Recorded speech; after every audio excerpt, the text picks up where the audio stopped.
Good morning, students. Today I am again starting the chapter 3rd from the beginning, and the name of the chapter is Values and Data Type. So, the main topics of this chapter is Java character set, Java tokens, identifier, and naming its conventions, literals, escape sequence characters, punctuators, and so on. So the first topic is character set. So what do you understand by a character set? Each programming language have a character set. So there are the two types of character set in markets. One is the ASCII, that is stands for American Standard Code for Information Interchange, which is used by old languages such as C and C++. And the latest character set is Unicode. Unicode is a 2 byte of character code, and this is also supported by the Java. So what do you understand by character set? A character set is a set of valid characters which a language can recognize. These characters may be a alphabet, digits, or special symbols. Java support a Unicode characters. It is a 2 byte of character set which is written as slash u sign with the help of 4 digit of hexadecimal number. Now here these are the some example of character set. Now the next topic is our tokens. This is the most important part of the programming language. Smallest individual unit of or a smallest individual part of any program is called a token. So there are 5 tokens in Java. Number first is keyword, identifier, literals, punctuator, and last one is operator. Now see the tokens in details. Now the first one is a keyword. So what do you understand by keywords? Keywords are the reserved word which is used in programming language, and the meaning of this is reserved in the compiler, so we cannot use the keyword as an identifier. Keywords and identifier both are connected. Keywords are the reserved word which cannot be identified. The example of keywords are if, for, int, float, do, etc. When we will typing a program in computer, then keyword will display in red color. The next topic is a identifier. So identifier is the name of any part of Java program, and these names of maybe of a class or object or variable or interface, array, packages, etc. And there are the certain rules for identifier. The rule number 1 is each identifier name should be begin with alphabet. Let's take an example. Age, this is the correct. Age 1, this may will be also correct. And the third one is a 1 age, so this is starting from the digit, so this example is wrong here. Second is a space is not allowed, so first space name, this is the invalid, whereas first name is a valid identifier. And the rule number is third is special symbols are not used except underscore and dollar sign. So first dot name is an invalid, whereas first dollar name and first underscore name are the valid identifier. And the last one is keyword is also a not allowed as an identifier. So if, for, do, while, etc. all these are the invalid examples of identifier. Now the next topic is what do you understand by literals? So literals are also called a constant which not change during the execution of a program, or we can say literals are the constant values. So there are the different types of literals in Java. Number first is integer literal.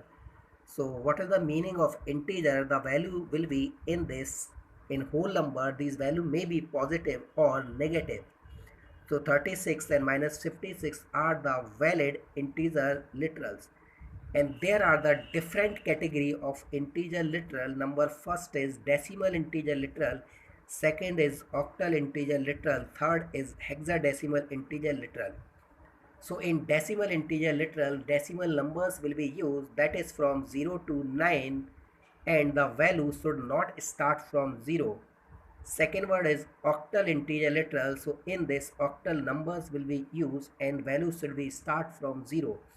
And third is a hexadecimal integer, so hexadecimal numbers will be used, that is start from 0 to 9 and A to F, and the value of hexadecimal should be start from 0x. Next is category of literal is character literal. So the maximum limit of character literal is one character and value should be in single quotes. Let's take an example. So M, F, 1 and at the rate, these are the valid example of character literals. A character literals can contain an alphabet, digit or a special symbol, but limit of this character is one character. So below of that one is a M and A. This is inside a single quote. So this is a invalid example of character literal. The third category is a floating point literal. The meaning of the floating point means values should be in fractions. So 25.63 and minus 36.79, these are the valid examples of floating point literal. Now the next category of literal is string literal. One or more characters inside a double quotes and enclosed in a double quotes is called a string literal. So this may be a name of any person or an address and so on. So Amit, Sunil, 128, Sadar Bazaar, these are three are the valid string literals. Next is a Boolean literal. It has only two values, that is true and false, and both should be in a small letter because Java is a case sensitive language. And next one is a null literals. It is used for empty statements. Suppose we want to trying a program to find the number greater between 2 and we want to print just A is greater, and in case of else portion we want to perform, we want does not perform any task. So here we will write if A is greater V, then the message will be printed A is greater, and in else portion we will use the null. So this is work here as a null statement or empty statement, and the syntax of if else is completed here. So we have covered character set, keywords, identifier, literals, and the fourth topic is of token is punctuator. It is also called a separator, which is used for separated the program statement. Examples of punctuator are all the brackets, commas, inverted commas, etc.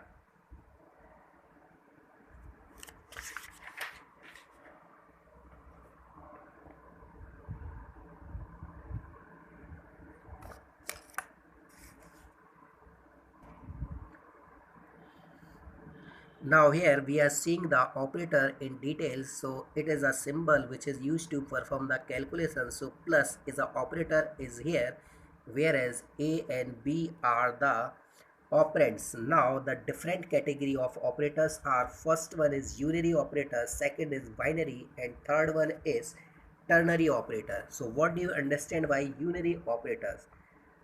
Those operators which works on single operand are called unary operator. Example of this one is a plus plus, minus minus, unary plus and unary minus.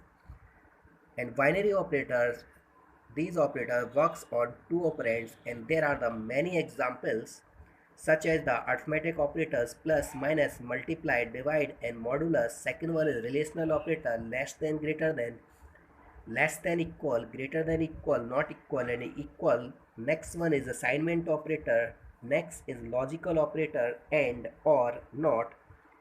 And the next one is arithmetic assignment operator. This is also called a shorthand operator: plus equal, minus equal, multiply equal, divide equal, etc. Here this is the example of ternary operator. Ternary operator is also called a conditional operator. It uses three operands and it is a substitute of if else. Now here I am explaining here the increment and decrement operator in details. So increment and decrement operators both can be used as a pre-increment or post. So first one is, if we are writing the operator before the variable, this is called the pre-increment. So what do you understand by pre-increment? In this, first value will be increased, then use.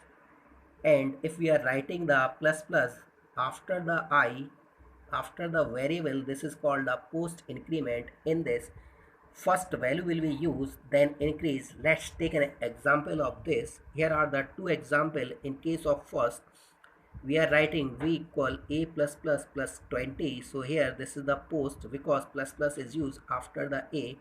So first we will write the value of a, that is 5, then increase the value of a. So 5 plus 20, so the answer of b is 25, and the answer of a is 6. In case of here, v equal plus plus a, this is the pre. So first we will increase the value of a, that is 6 plus 20. So the answer of b is 26, and in last we will get the value of a, that is 6. Let's take here the some more example. There is a statement b equal plus plus a plus a plus plus plus a minus minus plus 2 into a plus plus. So first one is a pre, so we will first increase the value. So we are writing here the 6, and 6 will be go to the next step. Again, this is the post.